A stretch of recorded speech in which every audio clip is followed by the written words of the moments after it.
Bien, bonjour, bonnes gens. Alors, j'ai pas mal abordé des questions philosophiques et de toute façon, je vais pas laisser ces sujets en plan. Je vais continuer à me pencher sur les questions philosophiques. Mais j'ai aussi l'intention d'aborder des sujets économiques, socio-économiques et des sujets d'histoire qui sont liés. Et je commence avec, je pense qu'il faut vraiment que j'introduise les questions, les sujets les uns après les autres, sinon ça va vous embrouiller. Mais je vais commencer par vous parler des sept sœurs. Donc il y avait un document qu'on pouvait encore avoir il y a quelques années sur Internet, qui avait été tourné dans les années 70-80 euh, par la télévision française, par la Une TF1, qui était à l'époque service public, avec, je crois que c'était Jean-Claude Bourrel qui était le journaliste, qui parlait déjà des sept sœurs. Et puis il y a quelques années, il y a eu un document par France Télévisions qui a été tourné justement sur le secret des sept sœurs. Alors qu'est-ce que sont les sept sœurs? L'histoire commence en 1928 dans un château en Écosse, Achnacarry, qui est la propriété d'un des pontes du pétrole de l'époque qui s'appelle Deterding, qui est le chef, le président de la Royal Dutch Shell Company. C'est-à-dire, en fait, cette compagnie était à l'époque donc euh, détenue par ce monsieur et comme actionnaires principaux, ils avaient la famille royale, des membres de la famille royale hollandaise, néerlandaise. Les, principaux, euh, les principales ressources de la Shell Company étaient dans le golfe de Sumatra, à Bornéo, quoi. Le Bornéo Sumatra. Les anciennes possessions territoriales hollandaises, néerlandaises. Ce monsieur Deterding décide d'inviter à l'époque un fondé de pouvoir de la famille Rockefeller, puisque John D. Rockefeller a lancé son consortium, la Standard Oil Company, est devenu extrêmement riche et en 1911, la loi antitrust lui a fait, en fait découper sa Standard Oil en 34 petites entreprises, mais les principales branches étaient l'Exxon et les Esso, qui sont issus de la Standard Oil, et qui sont toujours de toute façon sous le contrôle de la famille Rockefeller. Il y avait le fondé de pouvoir des Rockefeller, donc Exxon ou Standard Oil si vous voulez, à l'époque, et il y avait aussi le représentant de la British Petroleum, qui s'appelait pas encore British Petroleum, mais qui deviendra bien sûr plus tard la British Petroleum, dont justement l'État britannique est majoritaire, actionnaire majoritaire. Si je dis des erreurs, corrigez-moi, hein, je n'ai pas la science infuse. Voilà que nous avons euh, ces trois personnes qui se réunissent pour organiser un cartel sur le pétrole. La British Petroleum, en 1928, extrayait la majeure partie de son pétrole depuis la partie du Proche-Orient dont elle avait le protectorat, c'est-à-dire l'Irak et l'Égypte. Alors en Égypte, il n'y a pas de pétrole, que je sache, pas des masses, et en fait, c'est plutôt en Irak. La, la Shell, comme j'ai dit, dans le golfe de Sumatra, et la Standard Oil sur le sol américain. Ce à quoi se sont euh, ont rejoint ce cartel les entreprises de Chevron, euh, la Gulf et la Texaco, qui sont des entreprises américaines aussi. Et c'est pour ça qu'on parle des sept sœurs. C'est-à-dire qu'on a cette collusion entre les principales compagnies pétrolifères du monde. Et plus tard, il va y avoir un contrat qui va être passé en 1936 sous par l'entremise d'un homme d'affaires arménien qui s'appelait Gulbenkian, qui va proposer de partager toute l'ère pétrolifère, en gros du golfe Persique et de la péninsule arabique, par les quatre principales compagnies au monde. Donc on retrouve la British Petroleum, on retrouve cette fois-ci Exxon, hein, ou la Standard Oil si vous voulez. On retrouve donc la Shell Company et on retrouve la Compagnie française de pétrole, la CFP, qui deviendra plus tard Total. Ils se partagent à 4 proportions égales l'exploitation du pétrole qui se retrouvait, si vous voulez, entre la Syrie et l'Irak d'aujourd'hui, puisque c'était sous protectorat et français et anglais. Les Américains ne sont pas de reste. À partir du lendemain de la Première Guerre mondiale, le président Roosevelt, très, très mal en point déjà au moment de la conférence de Yalta, sur le retour de Yalta, c'est-à-dire que c'est en mer Noire, hein, il a fait arrêter son bateau, son navire, pardon, euh, justement euh, dans le golfe Persique, et il est passé par une conférence libre avec le roi saoudien, le père de l'Arabie saoudite, le père fondateur de l'Arabie saoudite.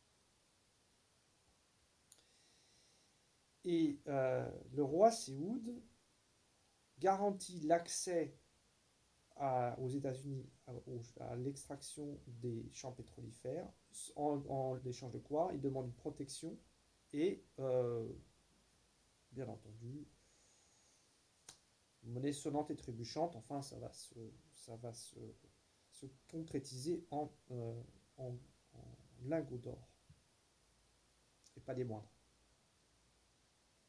Et c'est comme ça que l'Aramco, c'est-à-dire la société américaine et arabe, officiellement donc arabe d'extraction du pétrole, est née. Mais en fait, la gestion, le conseil d'administration de l'Aramco était à 100% dans les mains des États-Unis. Et donc, vous avez en gros, donc dans l'Aramco, les principaux intéressés, on va retrouver bien sûr les Rockefeller avec Exxon et puis après Esso. On va retrouver la Gulf, on va retrouver la Texaco, d'accord. On retrouve les mêmes parties prenantes. Si bien que vous avez d'un côté du Golfe Persique, en Arabie Saoudite, l'Aramco. Vous avez en Irak la, la, la Dutch, la Shell, pardon, la Dutch Shell Company. Vous avez la British Petroleum, vous avez la compagnie française et vous avez aussi Exxon qui se partagent le gâteau du pétrole.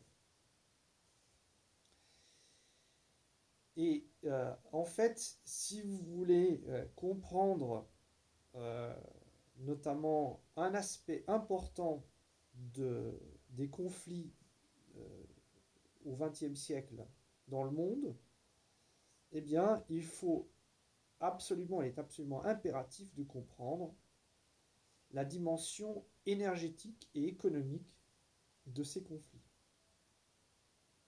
Pendant la Première Guerre mondiale, euh, la Royal Navy, notamment, euh, intervient et prend et assure sa suprématie parce elle assure la transition du charbon. Donc vous aviez les cuirassiers qui marchaient au charbon, et elle les passe à la vapeur et elle les passe au pétrole. Le pétrole, en termes d'énergie, est beaucoup plus avantageux que le charbon parce qu'à l'époque, surtout si on exploitait des puits euh, au Proche-Orient, vous aviez qu'à faire un trou dans le sol et ça jaillissait déjà. Donc ça coûtait rien de mettre en place un puits. Et 1 litre de pétrole a une capacité énergétique qui est très très très avantageuse. Donc cette transition énergétique a permis à la flotte impériale anglaise d'avoir la suprématie. Ensuite, les États-Unis, avec la Standard Oil, euh, sont arrivés vers la fin de la Première Guerre mondiale en assurant un soutien logistique, notamment assez important, avec des chars d'assaut, par exemple. Et les chars d'assaut, ça marche à quoi? Vous l'avez deviné.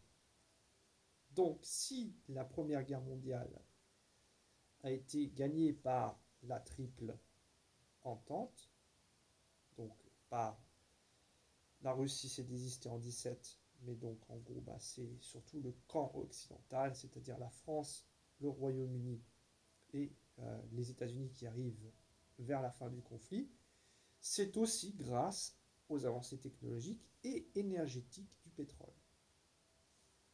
Et vous avez, à ce moment-là, le Royaume-Uni qui charge un personnage qui est connu, qui est légendaire, qui s'appelait Sir Lawrence, celui qu'on va appeler Laurence d'Arabie, de fomenter c'est un peu fort, mais disons d'utiliser les contacts avec les Bédouins qu'ils avaient à l'époque pour provoquer une guerre d'indépendance vis-à-vis de l'occupant turc. On morcelle l'Empire ottoman, qui était allié de l'Allemagne,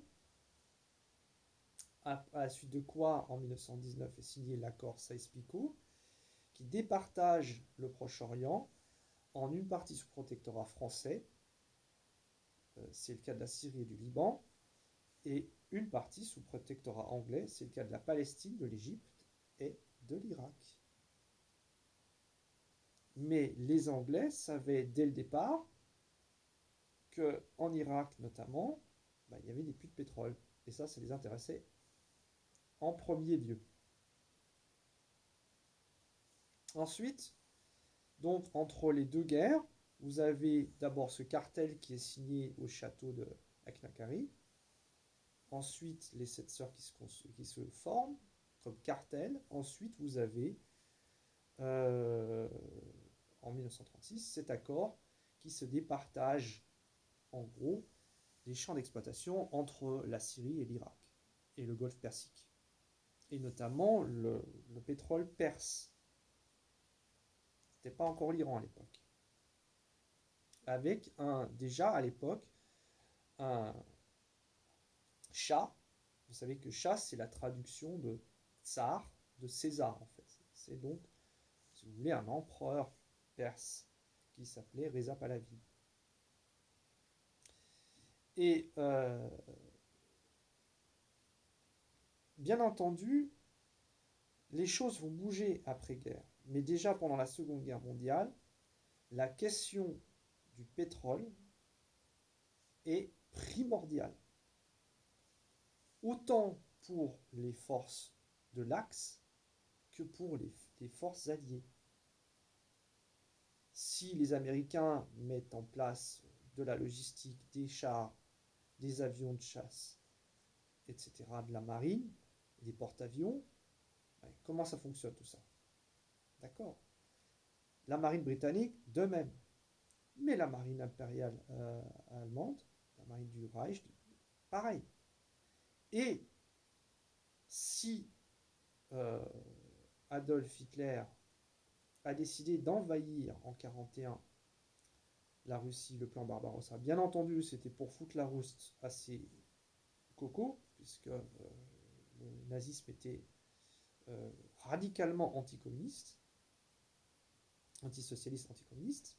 D'ailleurs, ça a été les premiers prisonniers qui ont été envoyés dans les camps. À Dachau, en fait, c'est les premiers prisonniers des camps, c'était des opposants politiques, les socialos et les communistes. Mais au-delà de ça, ce qui a provoqué Adolf Hitler à pousser sa progression jusqu'à la ville de Petrograd, non pas de Petrograd, je me plante, de Stalingrad, c'est là où ils ont été. À l'époque, cette ville s'appelait autrement. Ça s'appelait pas encore Stalingrad. Je crois que c'est Volgograd. Grad, c'est ville en russe. Faut vérifier, vous pourrez vérifier. Mais c'est dans le sud. C'est pas loin de, justement, et de l'Arménie et surtout de la mer Caspienne. Et qu'est-ce qu'on a à la mer Caspienne? On a les champs pétrolifères de Bakou. Donc en fait, ce que cherchait Adolf Hitler à ce moment-là, c'était le pétrole. La défaite de Stalingrad, avec la prise de l'armée de Paulus, pour beaucoup de responsables de l'état-major allemand, c'était clair et net qu'à ce moment-là, tous ceux qui avaient dans la Wehrmacht deux doigts d'intelligence avaient compris qu'ils avaient perdu la guerre. D'ailleurs, après, il y avait en Roumanie des champs pétrolifères. Et quand les Anglais, les Britanniques ont bombardé la Roumanie, c'était pour atteindre les champs pétrolifères dont disposait le Troisième Reich encore, si bien qu'à la fin de la guerre, le Troisième Reich était obligé, il en était venu à essayer de fabriquer du pétrole synthétique. Et dans la fameuse contre-attaque des Ardennes, fin 1944, ou la contre-offensive des Ardennes, où justement le restant de l'armée allemande et notamment des divisions blindées avec les fameux Panzer, hein, les Tigers, a essayé de passer encore une fois par les Ardennes, contourner la ligne Maginot qui a servi strictement à rien, pour justement engager une contre-offensive et reprendre la Normandie, le nord de la France. Si les chars à l'époque ont échoué, c'est parce qu'il manquait de pétrole. Ils n'ont pas réussi à s'approvisionner et finalement, un char qui n'a plus de pétrole, il n'avance plus. C'est aussi simple que ça. Alors que bien sûr, les États-Unis, les Américains, les Alliés avaient suffisamment d'approvisionnement. Et vous comprenez, c'est plusieurs étapes. D'ailleurs, en fait, si les forces de l'Axe sont allées en Libye, c'est aussi parce que là, il y a des champs pétrolifères. Et d'ailleurs, les Italiens, qui ont eu toujours des intérêts par rapport à la Libye et par rapport à l'Abyssinie, c'est-à-dire l'Éthiopie, des intérêts colonisateurs, c'est aussi parce que Mussolini était conscient que en Libye, il y avait des champs pétrolifères. Si bien qu'après la Seconde Guerre mondiale, bien après, justement après le premier crash pétrolifère, donc la première crise pétrolière en 1973, la société italienne Agip a vu le jour en extrayant du pétrole libyen.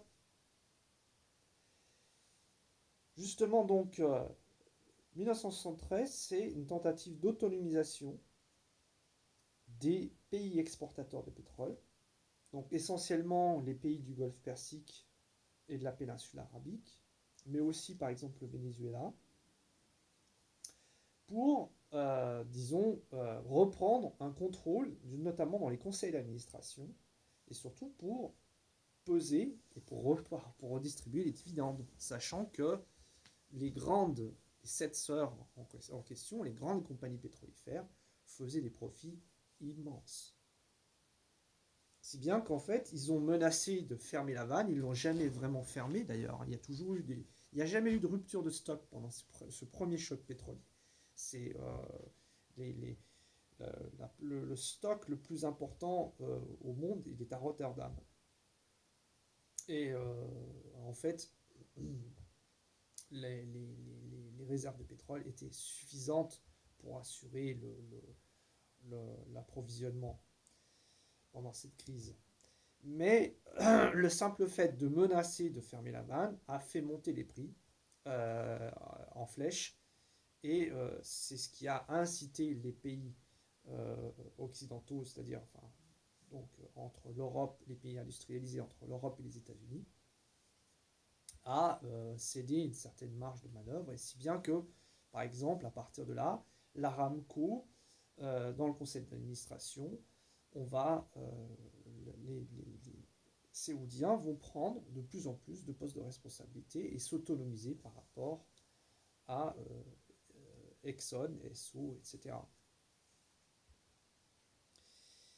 73, c'est aussi une année importante, c'est une année où vous avez une guerre israélo-arabe. Hein, il y a eu 67, euh, mais si je ne m'abuse, donc en 67 c'est la guerre de Kippour. Ah, corrigez-moi, je ne suis pas un spécialiste des conflits israélo-arabes, mais je crois qu'il y a eu en 73 la guerre du Sinaï. Et donc, en fait, vous avez à ce moment-là plusieurs enjeux qui s'imbriquent les uns les autres, les Israéliens étant alliés, comment dire, objectif des États-Unis. Un peu l'objectif, c'était par ricochet de, de, de s'attaquer au pouvoir, disons, jugé par les pays exportateurs de pétrole, déséquilibré que les firmes occidentales avaient. Vous avez aussi en 1956 la crise de Suez. D'accord. Et là aussi, la crise de Suez, c'est quoi? C'est Nasser qui n'a pas de pétrole, mais qui a euh, le contrôle sur le canal de Suez, c'est-à-dire les conteneurs pétroliers qui passent par le canal de Suez pour alimenter l'Europe. Et lui dit on va mettre le haut là-dessus. Et là, vous avez et la BP en Angleterre et en France, Total, et les principaux actionnaires de cette entreprise qui disent au gouvernement faites quelque chose. D'accord.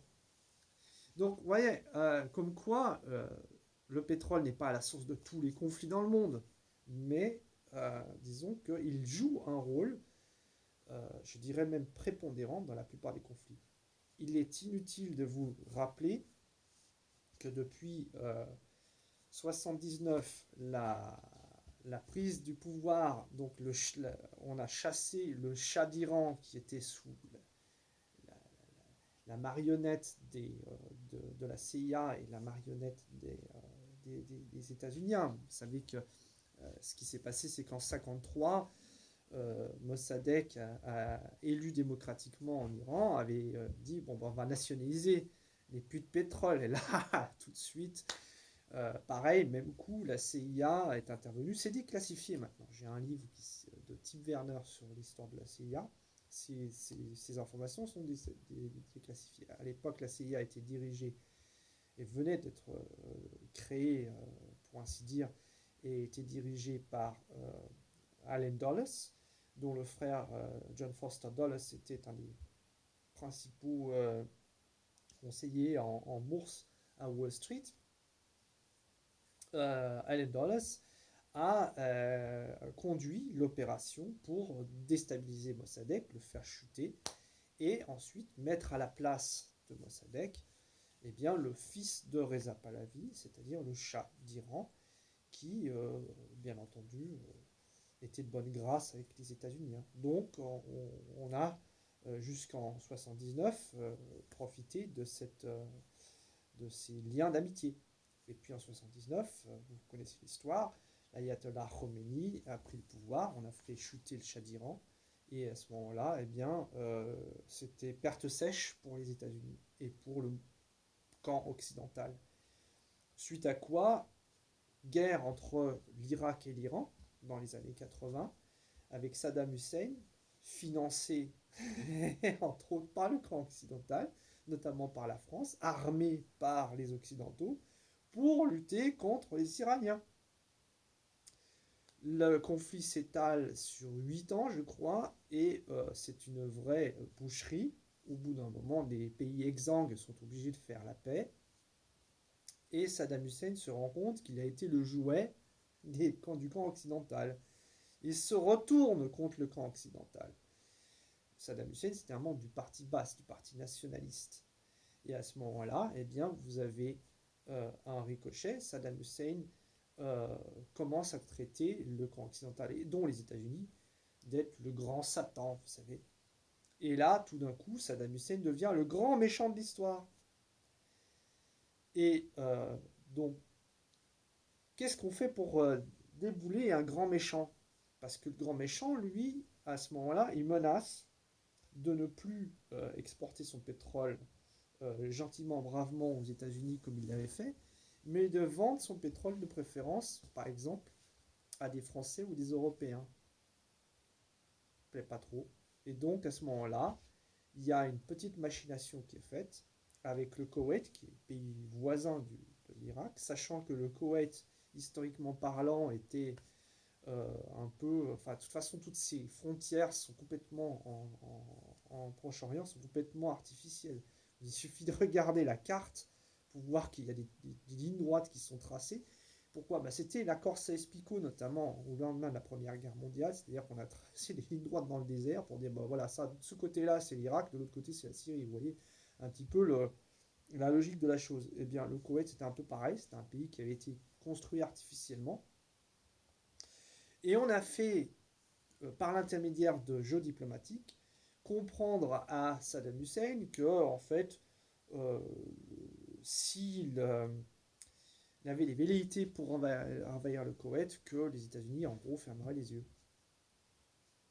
Sauf qu'ils n'ont pas fermé les yeux.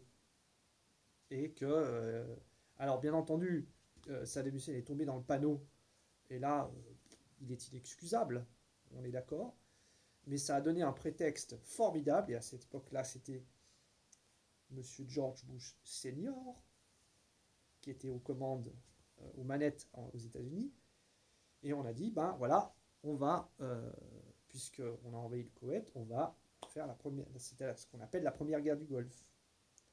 Et on a déjà, comment dire, battu l'Irak. Mais on n'est pas allé jusqu'au point de déboulonner Saddam Hussein. Probablement qu'il avait encore un rôle à jouer. Et ça, c'est la première guerre du Golfe. Suite à quoi l'occupation, notamment des bases aériennes et des bases par les Américains en Arabie Saoudite sur la terre sainte des Saoudiens et donc du monde musulman avec la Mecque, etc. Ça a provoqué des réactions. au sein de la communauté musulmane, dont justement Oussama Bin Laden, qui était un des fils, des nombreux fils, parce que le père Bin Laden, le patriarche Bin Laden, avait eu beaucoup de fils. Mais notamment, le père de Bin Laden est un très proche de la famille royale saoudienne, il faut le savoir, et c'est celui qui a construit, qui a fait les travaux d'agrandissement de la Mecque. Donc c'est un personnage très important et surtout qui est un ponte de l'immobilier, je dirais comme ça, euh, de l'immobilier saoudien.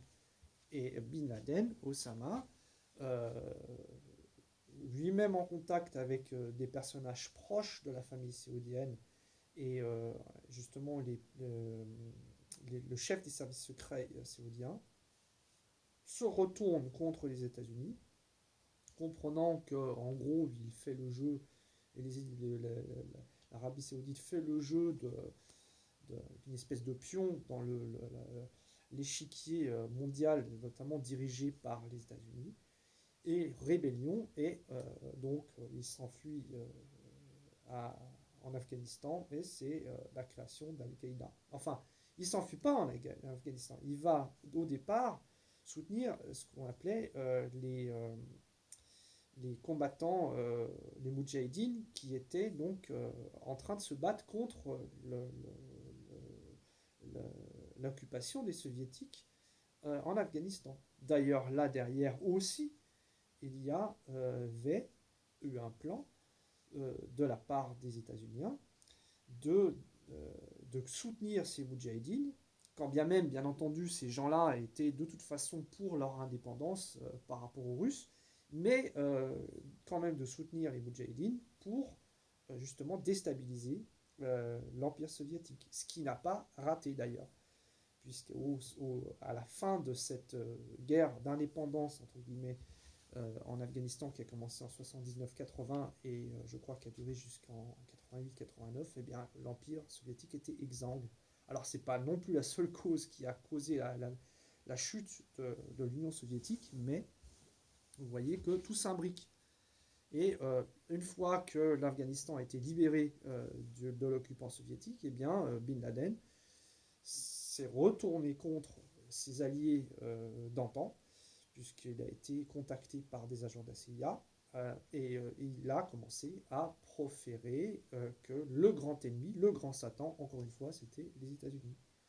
Et rebolote. Donc, et depuis, donc, vous connaissez la deuxième guerre du Golfe, etc., etc., etc.